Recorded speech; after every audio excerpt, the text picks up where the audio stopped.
Hey guys, Kirk with Premier Chiropractic. Today I just want to go through a little closer detail of maybe why we're giving some exercises, because I know it can be confusing. We try to explain as best we can, but sometimes that doesn't relay as good as we want it to. So here's a little deeper dive into why we would give CARs or controlled articular rotations. So for our patients that have been in CARs, are basically those joint circles.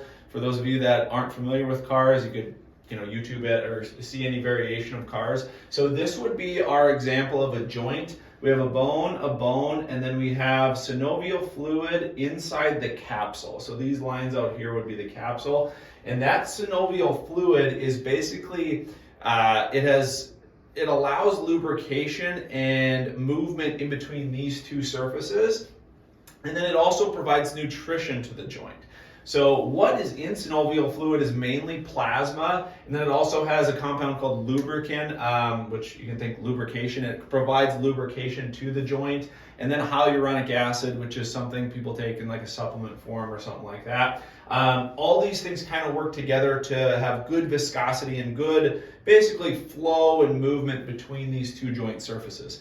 Now, how it maintains its health, how a joint is going to maintain its health is by kind of a pumping action of synovial fluid. So that's kind of dictated down here. We can have compression, which is going to force synovial fluid out, and then distraction. So that's essentially what we're doing with CARs. Now, it wouldn't be just compression, distraction. It can be some rotation in there. It can be a lot of different movements. But essentially, movement is how joints maintain their health. And it's kind of pumped out via this lymph drainage mechanism.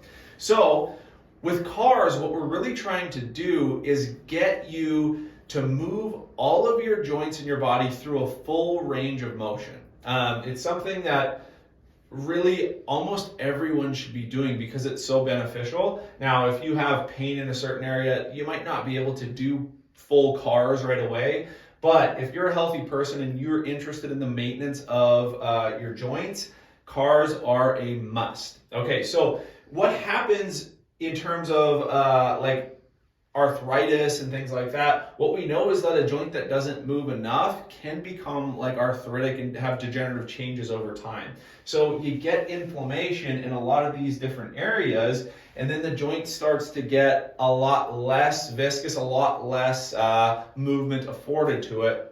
And you lose that kind of viscoelasticity that comes from the synovial fluid. So how do you decrease inflammation? First thing you do is you move. So you move just like we talked about. And then also other lifestyle factors like sleep, like diet, like mental health, all those types of things can play into inflammation. So all those things are going to be important. But really, if you want to live a long, healthy life, you got to have healthy joints, and you got to be able to move through those joints to be able to do all the stuff you love. So CARs are a great way to do that.